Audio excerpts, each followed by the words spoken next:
Irmãos, eu tava à noite pensando só comigo mesmo, só eu e o Pai,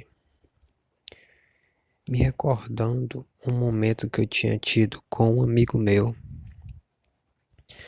E nesse momento, ele por ser católico e eu por ser evangélico, ele se expressava de uma maneira, dizendo que os padres guardavam a sua castidade. Ele estava num ato inferior aos pastores. Quer dizer, ele estava num caso melhor do que os pastores, porque eles guardavam a castidade e os pastores não. Ele ainda disse mais, que a família do padre era o mundo. E eu disse para ele, irmão, me perdoe o que eu vou falar, mas o que eu vou falar aqui é o que está passando no meu coração, é o que eu sinto. Eu acho que um padre, ele não é digno de falar com uma família. Ele não tem autoridade de falar com uma família. E ele disse, por que ele não tem autoridade? Porque para mim só se pode falar de família, de fato, quem tem uma família, de fato, quem vive e quem convive no ato familiar. Como é que uma pessoa vai falar de algo que ele não sente na pele?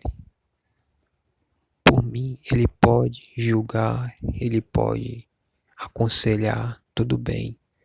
Mas para mim, se botar um pastor e um pastor que tem a sua mulher e seus filhos e botar um padre que é sozinho, eu preferia ser aconselhado por um pastor com o máximo de erro que ele tenha e tal, mas ele sabe como é que é o convívio entre marido, esposa e filhos. E eu disse mais,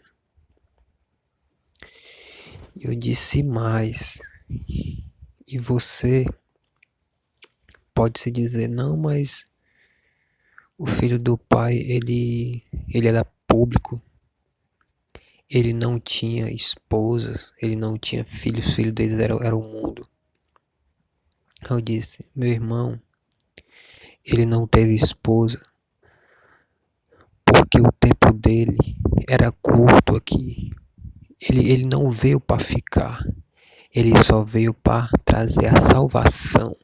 A salvação, por isso que ele não pôde ter esposa, porque ele só veio aqui amando do Pai. Ele mesmo disse que não veio aqui porque ele quis vir, ele veio por respeito ao Pai, que o Pai pediu e ordenou que ele viesse, ele veio por amor e obediência ao Pai. Mas um padre não, um pastor não, eles estão aqui para ficar, para viver até o último dia da vida dele. E ainda mais, na mesma hora, irmãos, eu recebi uma revelação muito forte. E eu disse para ele, eu não creio em nenhuma castidade de padre. Eu disse para ele, é impossível um homem guardar a castidade na sua juventude. É impossível, é impossível. Eu disse para ele que é impossível. Ele disse, por que é impossível? Que aqueles padres ali, tudinho, eles guardaram a sua castidade. Ele não tem ato sexual com mulher. Eu disse, mentira. É impossível. Ele disse, pois me explique mais. Vou explicar que é impossível, você vai entender. Lá no livro de Gênesis, vai dizer que não é bom que o homem viva só. Adão, ele não sobreviveria só. Ele ia entrar em depressão, ele não ia se reconhecer, era impossível ele viver só. o que foi que o pai fez? O pai deu um sono profundo nele, ele adormeceu e da costela dele ele fez o quê? Fez Eva. E ele disse: agora tu é carne da minha carne. O que foi que aconteceu? Ele ficou sem uma costela.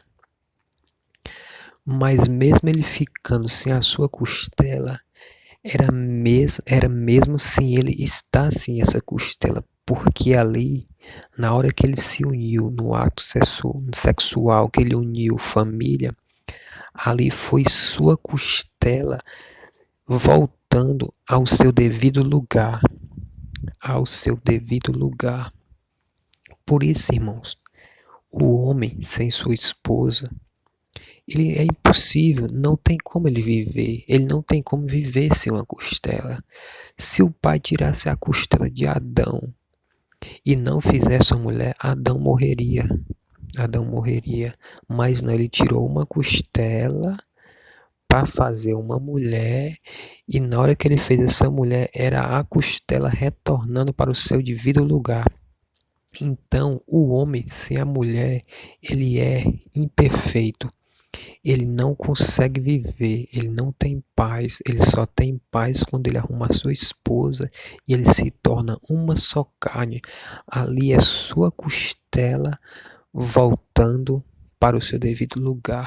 Por isso, irmão, que eu não creio na castidade de um padre. Ele pode até dizer ali em público e tal, que ele assumiu a sua castidade, mas eu sei que no seu íntimo, no seu oculto, ele não consegue guardar a sua castidade. É impossível um homem guardar a sua castidade. E aqui eu termino a minha frase. Muito obrigado a todos.